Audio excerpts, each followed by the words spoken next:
Plainfield Correctional Facility, Indiana, summer 1992. The Midwestern sun beats down mercilessly on the sprawling complex of concrete and steel, a fortress designed not just to contain bodies, but to crush spirits.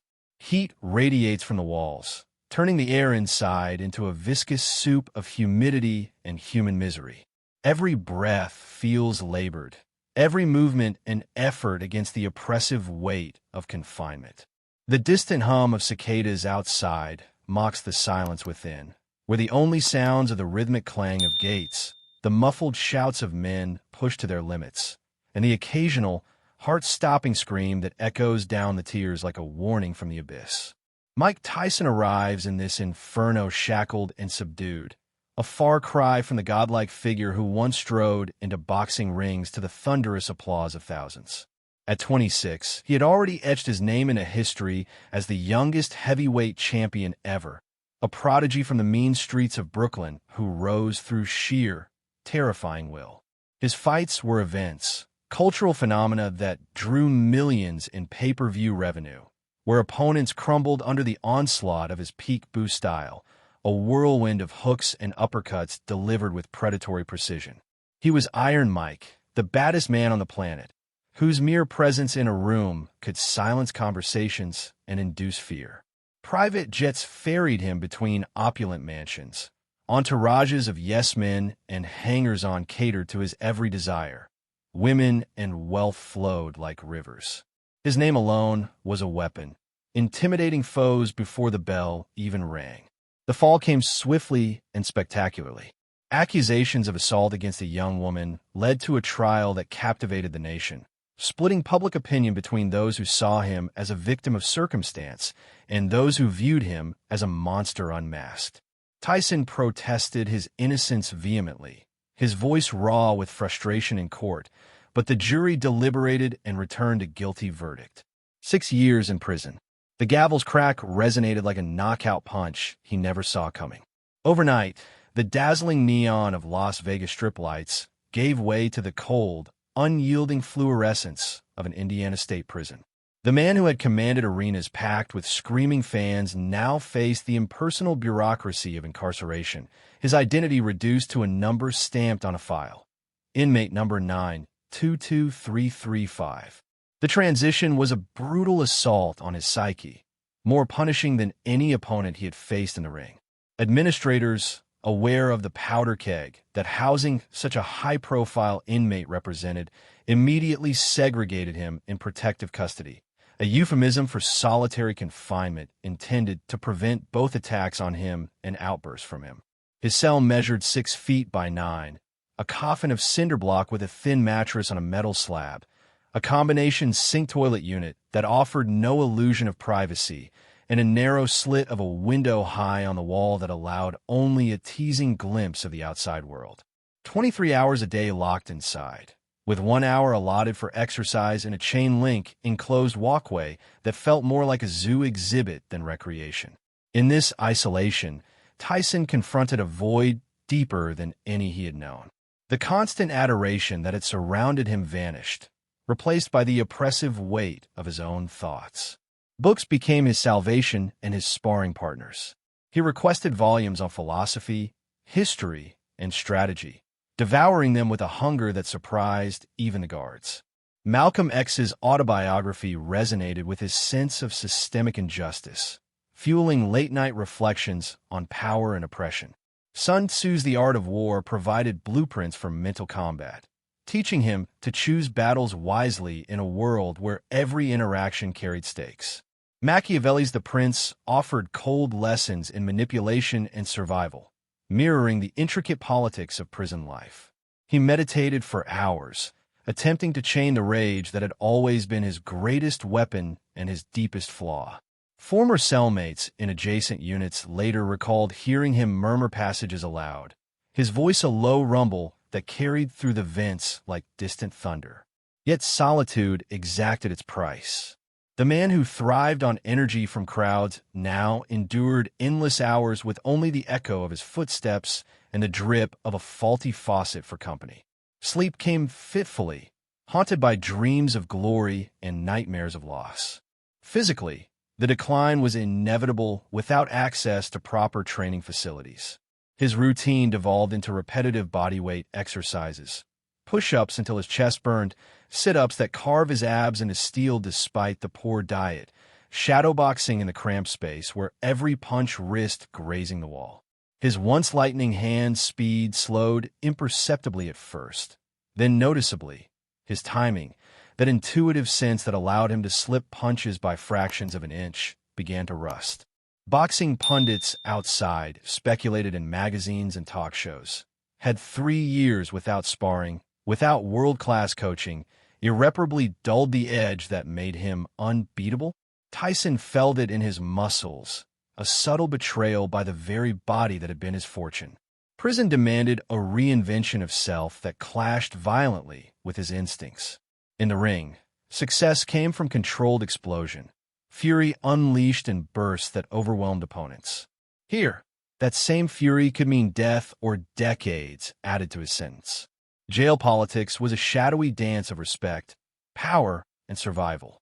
Reputation wasn't built on fame or wealth, but on demeanor, on the ability to command space without escalating to violence. Inmates tested him constantly.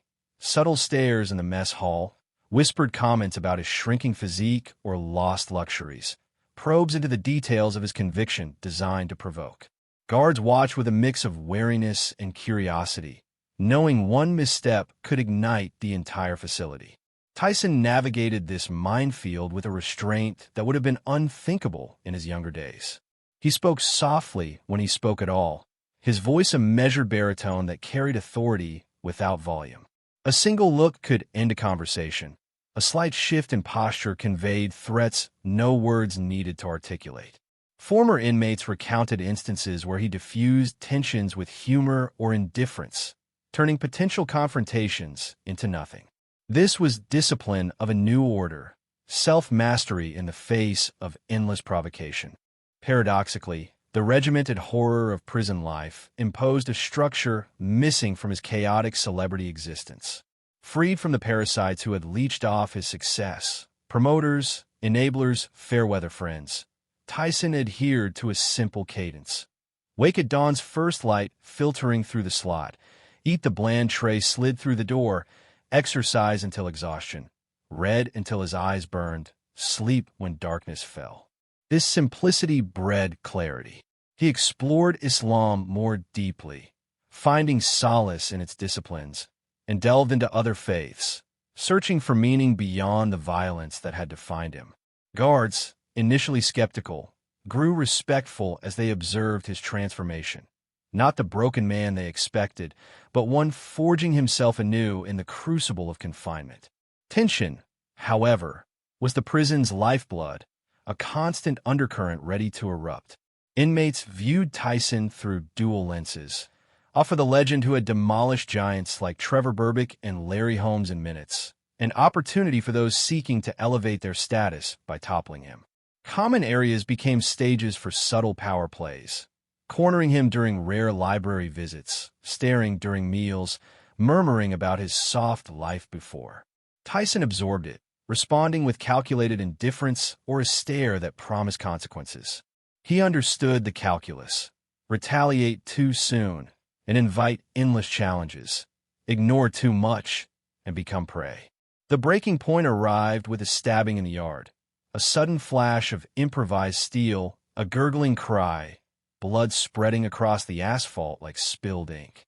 The facility locked down completely, a standard procedure that ballooned into weeks as administrators investigated. Yard privileges vanished. Library access was revoked. Even showers became infrequent, escorted events. Cells morphed into pressure chambers. The unrelenting summer heat amplified every discomfort. Sweat-soaked mattresses, the stench of unwashed bodies permeated everything. Dehydration set in despite tepid water from sinks. Men devolved. Screams ricocheted through the nights. Fists hammered doors in futile protest. Alliances fractured under the strain. The rigid hierarchy that normally governed interactions began to crumble as desperation overrode caution. Tyson's carefully constructed routine shattered. He improvised workouts in his tiny space, chaining push-ups and his sit-ups and his squats until his body trembled. He traced patterns in the rust on his bars, memorized every imperfection in the tiles, recited book passages to ward off madness. Sleep blurred into wakefulness, time lost meaning. The provocations intensified during brief movements. A voice from down the line mocking his penthouse past, another questioning his manhood tied to the conviction, a third daring him to prove his fists on real men. Guards hovered, batons ready, but Tyson held his composure, his face an impassive mask honed from necessity. Inside, however, the pressure built inexorably, shoulders knotted with tension, jaw grinding in restless dreams, hands flexing open and closed as if wrapping for a fight that never came. The eruption occurred in the showers, a dimly lit area with camera blind spots, during one of the scarce releases from cells. Water cascaded in weak streams, steam filling the space like a fog of war. The primary instigator, a burly inmate with years of hard time etched into his scars and tattoos, driven mad by the lockdown, closed the distance. His campaign had escalated methodically, starting with jabs at lost wealth, progressing to physical decline, culminating in the cruelest twist of the knife, mocking the assault charge that imprisoned Tyson, implying cowardice in targeting the weak, goading him to demonstrate power on an equal. The words hung in the humid air, a direct assault on the core of Tyson's identity as the ultimate warrior. The tier fell silent.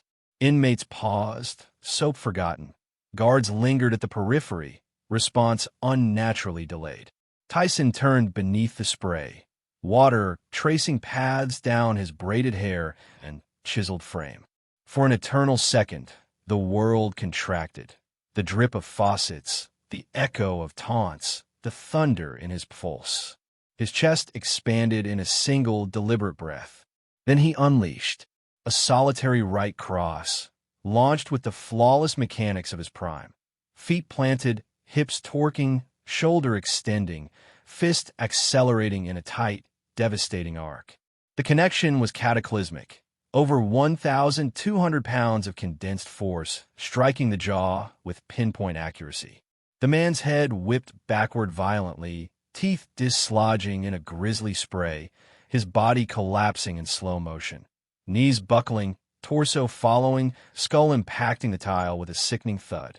He lay motionless, blood pooling and diluting in the water, unconscious for a full 38 seconds as the facility held its collective breath. Tyson remained statue still above him. No triumphant roar, no additional blows, just the controlled heave of his chest and steam rising from his skin like victory smoke. Guards finally surged in, shouting commands, but the confrontation had concluded in under 3 seconds.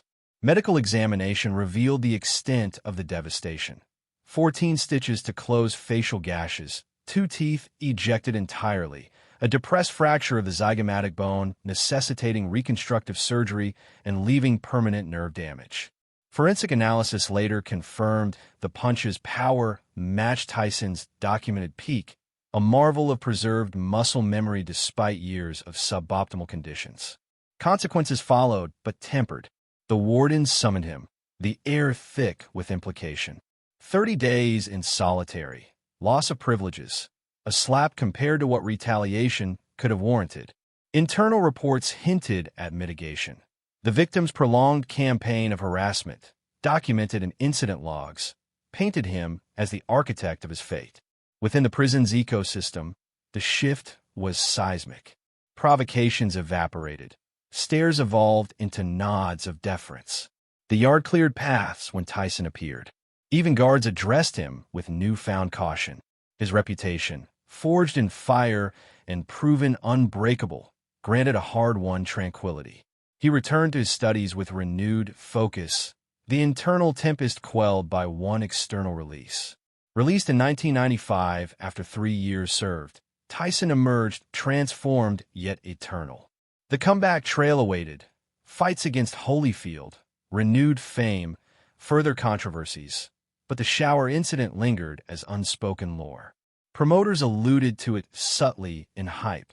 reminding the world that Iron Mike's power transcended rings and rules. Decades later, in podcasts and interviews, Tyson reflected on those years with his characteristic bluntness. Prison gave him the best 3 years of his life, stripping away illusions and gifting clarity. The one-punch knockout became emblematic, not of unchecked rage, but of masterful restraint, a single, perfect assertion that subdued without conquest. In the end, Tyson's greatest victory in Plainfield was not the physical demolition of a challenger, but the conquest of self. He entered as a fallen idol, battered by the world. He departed as a man who had stared into the abyss, tamed his demons, and emerged with a wisdom forged in solitude and fire. The baddest man on the planet proved that true power lies not in endless destruction, but in knowing precisely when, and with what devastating economy, to strike.